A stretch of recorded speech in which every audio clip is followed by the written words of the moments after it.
What's going on, everybody? Thanks for tuning in. I wanted to do a tutorial today on how to texture a stylized weapon in Substance Painter. Um, this tutorial's for beginners, maybe gets a little bit advanced. I'm just going to show you some techniques that I would do to approach this. I'll bring up my Max file. I'm going to delete this. So this is the low poly. Um, Yeah, so that's the low poly. Let's get that out of here. Group this together. Low. I'll show you the high. Ooh, let's get all these out. This is the high poly. Throw some turbo smooth on there. So I have everything split up into different parts because when I want to bake it, I'm gonna set the bake up to oh wow, that was a lag. I'm gonna set the bake up to mesh part only so I don't get any bleeding and stuff like that. So yeah, let's get started. So I am going to put this weapon in the link description so you guys can follow along and try to figure it out. I don't want to do a bake process, so what I'm going to actually do is just show you how I would bake it. Um, so yeah, so what I would do here is start a new project here, go to new. I'm not going to actually do it. Go to select, select the project file, come to bake mesh maps. Um, I only have one material on here. So if there was more materials, there would be another option here saying bake all mesh maps. But yeah, we're not doing that. So by default, all of these will be checked off. The first thing that you should do is never bake ambient occlusion and thickness together. The reason why is because this is a heavy bake. This is a heavy bake. So what you want to do is turn this to 2048, bake the normal maps, world space, ID, curvature, and position. Dilation, I leave at 1. This is where you would put in the high poly file. So you would just click this here, choose the high poly, drop down. I leave the cage at zero point 0.1. And so when I'm coming to choose my anti-aliasing, I will change it to times 8. The reason why it was at times 4 was because I baked the ambient occlusion at lower anti-aliasing. Change the match to by mesh name, and the reason for that is exactly why I told you I split the mesh into separate parts, so the bake is clean. My naming conventions, as you can see at the back of every piece, says high for the high poly, and at the back of low says low poly, sorry, low. And the reason why is that is a substance painter needs to differentiate the low poly and the high poly. So yeah. So after you click bake, you're gonna get a, sorry, let me show you. I can backspace this. So this is just without the normal map on. It's gonna look weird. I have a little bit of a mess there, but that's fine. So yeah, this is how it's gonna look. When the normal map comes back in, you can see the detail comes in as well as the ambient occlusion, right? So to get the ambient occlusion as well, it doesn't come a base channel in Substance. You have to click this plus here and add ambient occlusion. There's also some other stuff that I'm going to work with. I might add an emissive channel as well as an opacity channel to make some holes in the flamethrower. So yeah, I want to start. Oh, actually, I should show the ambient occlusion setup as well. So once you bake out the normal world space ID, curvature, and position, check all those off. Change it to 1024, ambient occlusion, and thickness. Okay. Um, then change it down. Change this as low as you want. Don't ever do it at 8 times. It's just gonna take forever. Like you could technically bake all these together, but you don't want to because when you split it up, it's a much faster bake, like much faster. Something like this would probably take 20 minutes if I were to bake all these together. If I split it up, lower the anti-aliasing, they'll never be able to tell the difference. Okay, so what I want to show you is a couple techniques that you can use to approach this. Okay, so I'm gonna add a fill layer right now. This is this button right here, add a fill layer. If you can tell, when I add the fill layer, it's not um, allocated to specific pieces. It's gonna throw it right over the mesh. This is where masking comes in handy, and I mean it's such a powerful tool. You could just really do anything you want in this program. Substance Painter is just amazing. Like there's no other program out there that could beat this program.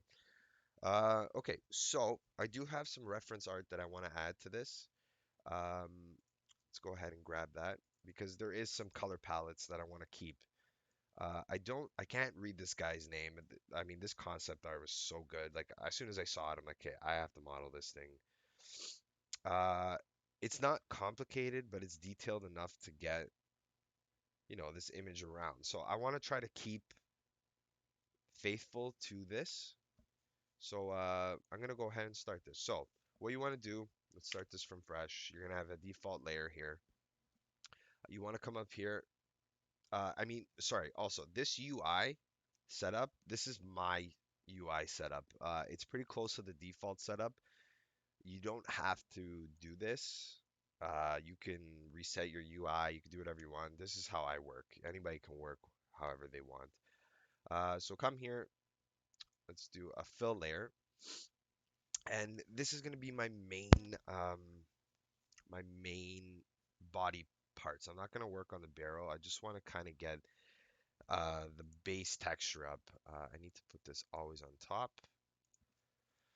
Okay, so let's change the base color. I want to get it to maybe like a little bit of a reddish purple kind of feel to it. I could take this eyedropper tool and just kind of drag right over it. Actually, I kind of like that. So in Substance Painter, you need to figure out what piece is what piece. When I say that, I mean what piece is plastic, what piece is metal, what piece is, a damaged piece, what piece is a vent. So, like you have to kind of break down what is gonna be what. So I know that mostly this is a flamethrower, so mostly everything is going to be metal. um, it could be painted metal when that means that the roughness value needs to change a little bit. It could be dark. Um, so what I'm saying is something I've learned in the past is that there's no such thing as something being half metal. You could put half metal, it's gonna have a weird glisten to it. So what I always do is either something is metal or it's not. So this is metal, and I'm gonna play around with the roughness. As you can see, the rougher you go, the darker something will be. If I were to change this to black, this is the darkest thing you could ever put into a video game. Okay. You don't want something like this. I mean, this is as pure black as it's gonna get. Full metal. As you can see, I adjust it. If it goes all the way down, you can still see it. Uh, but when one in one, that is literally the darkest thing you can put into a video game. So that's something you could maybe add, couple of stamps right here to mimic a hole if you don't want to actually put the holes. Um, so yeah, let's get back to that. I want to get back to that. Okay, so Control Z brings me back to my color palette. So as you can see, like I said before, when you add the fill layer, it's going to throw it over everything. You don't want that. I have segregated pieces that I need this color to go on. So I'm going to name this. If you don't like naming things, I mean, you should because it gets very complicated as the time goes on. So what I want to do is name this base underscore frame. Okay. Um, yeah. So right click on this and you'll be prompted with this drop down menu, and you want to add a black mask. What happens is a black mask will cancel out everything, and it'll be as if there was no fill layer over this. If you were to add a white mask, it would keep this, and then you could choose what you don't want. It's basically vice versa. There are purposes to have this. I usually use a black mask because to me it's much more controlled. So when you click the black mask, it's going to show you um, you'll be prompted on the left side here with the brush. Okay. What happens is actually okay. Sorry. Click the black mask. Okay. Make sure it has that blue frame around it. When the blue frame is there, it means that you've selected the mask and you're ready to edit. Down here, the grayscale is um, is your opacity. So when I say opacity, it means that this color right here, if I have this at 1, wherever I'm painting, it'll show it. Okay?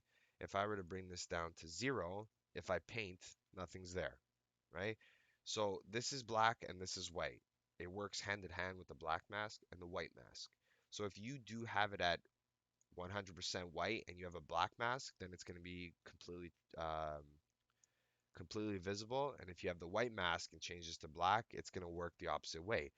You have white, it's going to show black. You have black, it's going to show white. Okay. So I have the black mask on. I'm going to come down here to the polyfill.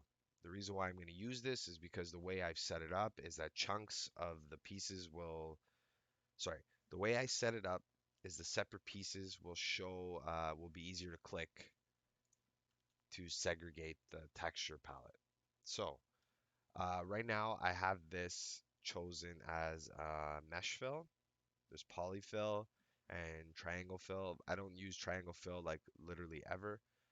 Polyfill I use a lot. Mesh fill I use all the time. UV chunk fill I don't use that at all.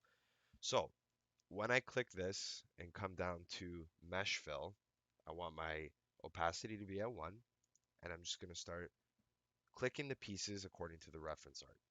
So that's okay there. I want this piece. As you can see in this piece, um, there is a burgundy piece and then there's a black piece here. I'm going to show you guys how to get rid of that and add another piece over that. Okay, so let me just zoom out here a little bit. That looks like almost everything is exactly what the color is. There is some stuff here that might be the color. So this actually might be a good time to use the polygon fill. So make sure it's at white and just start clicking the faces that you want this color to be on. Now, unfortunately, the way I designed this is the mesh fill won't work. This is all one piece. I should have actually made this ring a secondary piece, but it's fine. I mean, it'll work either way. So I'm just going to go ahead and click it, fill it out. And I mean, guys, there's no rush. Take your time. Um, when you rush, you start to lose you'll start to lose the actual, I mean, your patience is huge because you can take your time and see the things that you want to add that give it that little bump to it, that little, definition of what things should be. I don't even know what I'm trying to say. Just take your time. There's no rush, guys. If you want something for a portfolio piece, then, I mean, you want it to be perfect, right? As you can see, I kind of clicked off the sides there. I don't, okay, so this is perfect. See how I click these? I don't want that to be that color. So what I'm going to do is come over here, drop that down to black. Let's click these off. Okay. Um, oh, did I do the bottom? I'm switching between black and white by pressing X when I'm on my masking tool. So, I mean, there's other ways you could do it. I could drag like that. I could even, oh, sorry. I could even go like this, make sure that I'm hitting everything, and then switch it to black and just kind of drag these out here. I'm hitting something there, so I want to be careful. There. This is a much easier way. I should have done this in the first place. So, yeah, always turn around your mesh to see what's going on when you're doing stuff like this because it will bleed through. Okay, so I'm done that.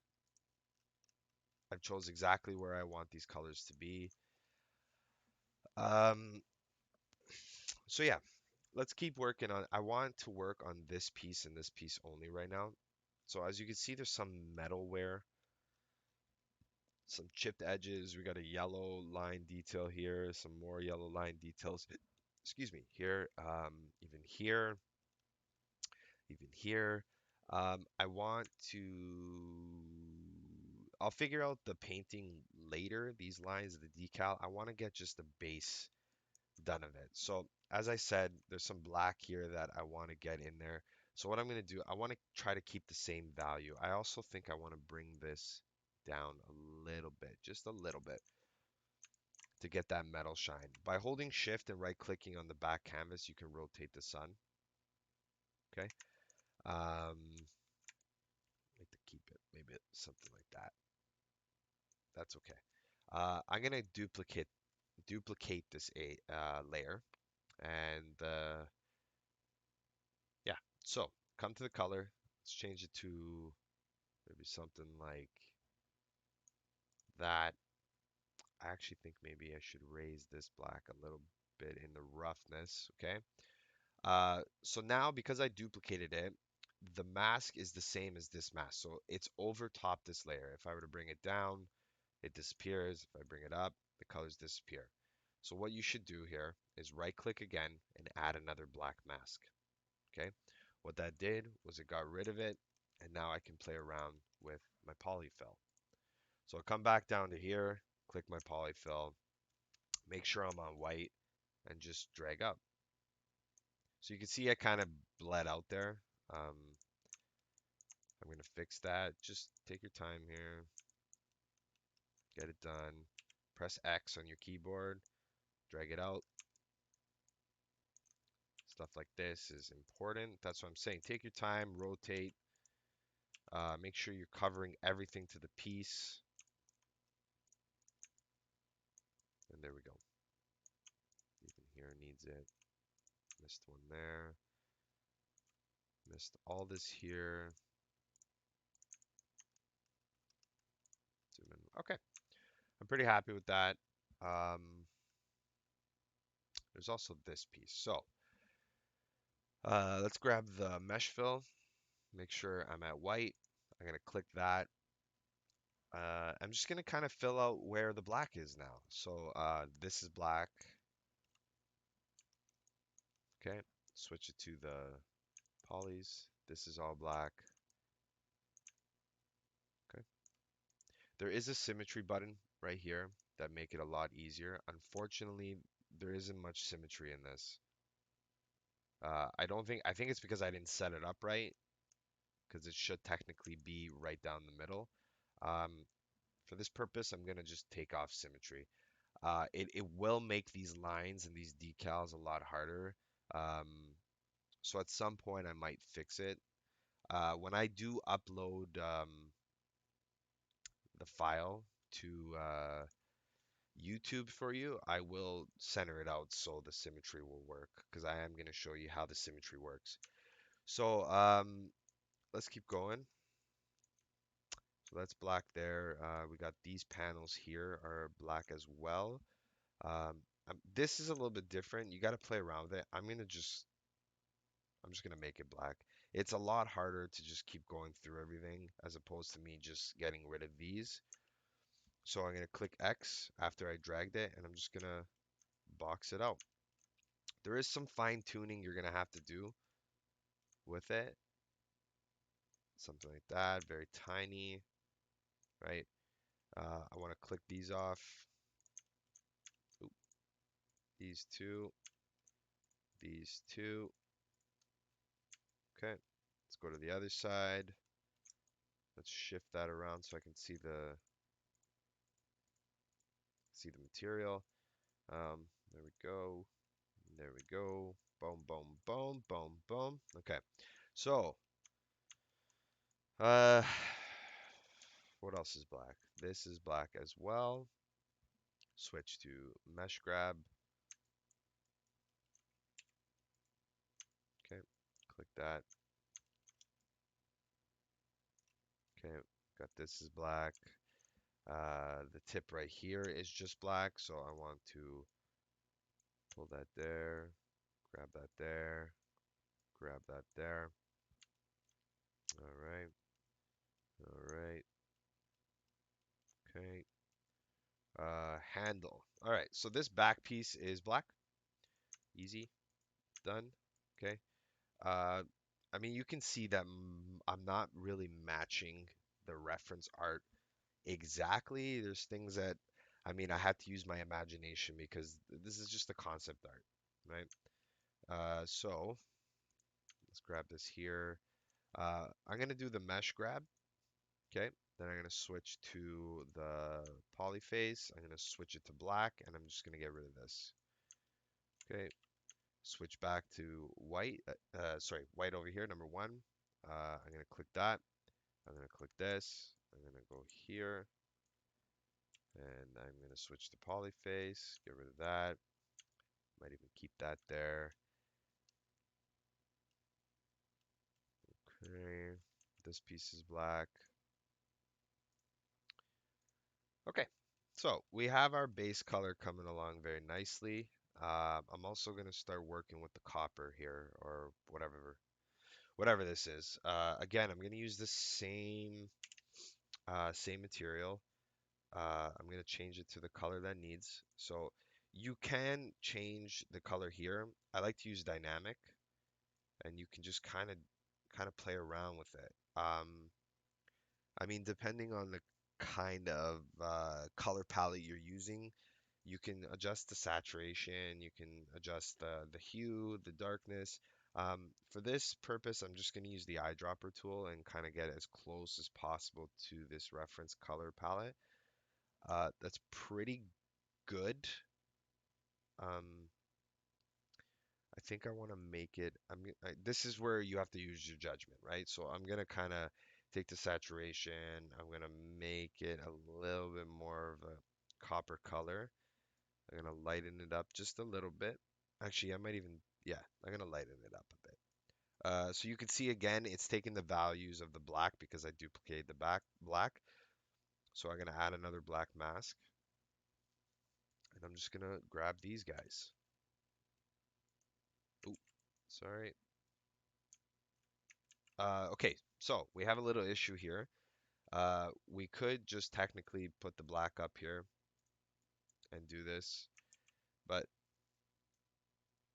I did it in a specific order. So what I want to do is I'm just gonna grab the poly face one, and I'm just gonna grab these guys, right? I'm gonna grab this, and that. I'm gonna make sure on both sides I got it right. I just noticed I missed some black, so I'm gonna come to this. Okay, pretty good. There we go. I'm gonna grab that, and I'm gonna grab that. I'm gonna grab that, and I'm gonna grab this. Uh, I'm gonna switch to black. Sorry, black right now, and I'm just gonna get rid of that because I want the black here to show. What else am I missing with this color?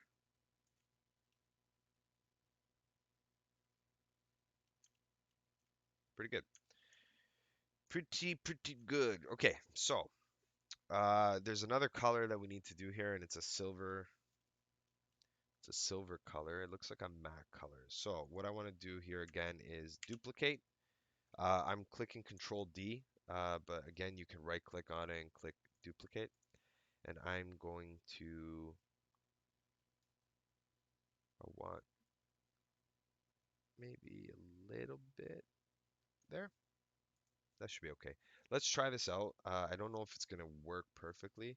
Let's do a black mask. Grab these guys. What else? This guy. This guy. Um, this guy. I'm going to grab here. And I'm going to do that. I'm gonna do this, and this. Am I missing anything else? No, I'm not. So we have our base. This is our base. We don't need anything more than this technically. There are games that have very basic texturing. Uh, Depending on what you're going to use it for, if it's a hyper realistic game, if it's a stylized, I'm going for a midway style of realistic and a little bit of a stylized twist. So yeah, so this is good. So what I like to do is just make a folder here, call it base. I'm gonna hold shift. Nope. I'm gonna hold control. Nope, that doesn't work either. What is happening? Oh, did they change that? Okay, I'm just gonna drag these in, guys. Oh no, no, no. If I do that, okay, let's delete that folder. Ah, there we go. So delete the, don't put a folder, just delete, click the top one, click the bottom one. This is a useless layer. I haven't used anything yet. So hold shift, grab it all, hold shift, grab it all. Why is that doing that again? Oh, that's why. Okay, so you have to click here. Don't click here. Click here. Folder, base, click here, here, drag it in, minimize, done. Okay, that's our base. So next, I want to start adding some of this detail here, like the edge wear. Um, the Smart Mask comes stock with Substance Painter, and although these are good, a lot of artists are able to tell the difference between somebody that is using a procedurally generated mask as opposed to hand painting. Um, there is different styles of stylized art. There are hand painted. There are just flat colors, no normals, no roughness, just a very basic thing. For this tutorial, I'm going to show you how you can make these details using the mask. Um, so yeah, let's start that off. Okay. I want to make a copy of this. So I'm going to duplicate and I'm going to take this out of our folder. Okay. It's over top everything, whatever other colors I did, whatever. Okay. Black mask again. Okay. And because this is edgeware, usually a lot of artists, what they'll do is grab that same color and they'll just, excuse me, sorry. I want to get rid of this for a second here, the mask, so I can show you the color. Or we could just put a white mask right now. The white mask will show it. Okay. So a lot of artists, what they'll do is they'll lighten up the color, maybe pull it off to the side there, something like that. Okay, I'm gonna add that black mask again. Okay, and what I'm gonna show you is when something's damaged, depending if it's painted, if this was a painted piece, then yeah, it's gonna be silver underneath. It's gonna be some type of metal. I don't want to use a silver. I want to use a lighter version of this color. So I made the yellow, sorry, the lighter version. I'm going to come down here and I want to use a mask. I want to use Edge Strong Scratched.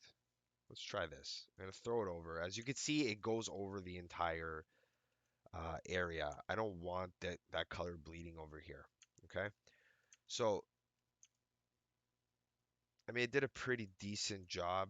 If you want to edit the amount, okay, let's start this fresh. Click this layer. Okay, when you click on the mask right here, you're going to be prompted with these parameters. The mask editor is the base of what this is doing for you. So you can global blur, you can blur it out. Okay, global balance, I can make it something like that to give it a little bit more pop. Okay, I actually really like how this is looking because it's not a flat color anymore. We're adding a little bit of character to it. You can invert it if this works for you. Uh, Contrast is too much. Don't like the contrast. So you can invert it. You can play around with it. Do whatever you want. All right. I'm gonna, and for this purpose, I'm not gonna invert it. I want it to stay on the edges. So let's just find a little bit of a good balance for it. Okay, so like on top is good because like maybe they dropped the weapon, it's starting to scratch. Uh,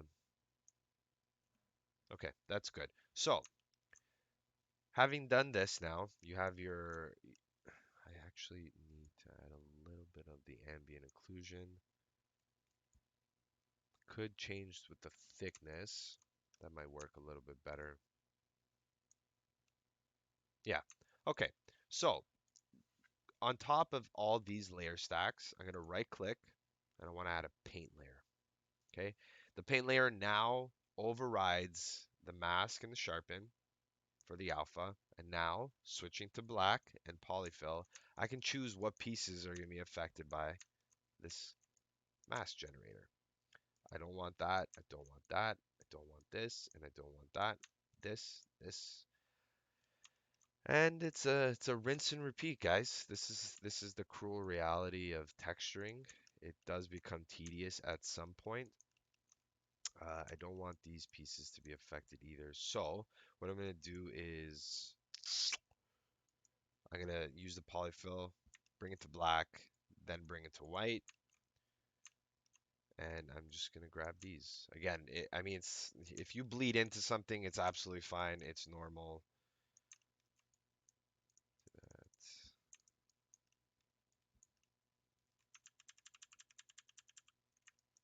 Something went wrong there, and that's because the mask editor is lower and I made a mistake.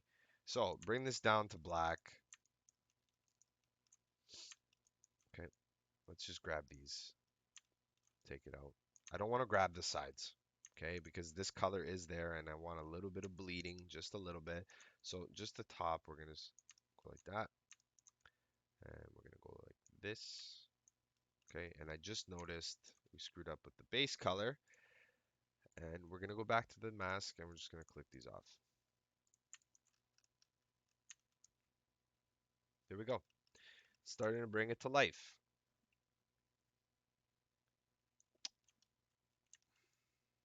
All right, pretty good. Uh, I don't like this, so I'm gonna go to the paint layer, get that off.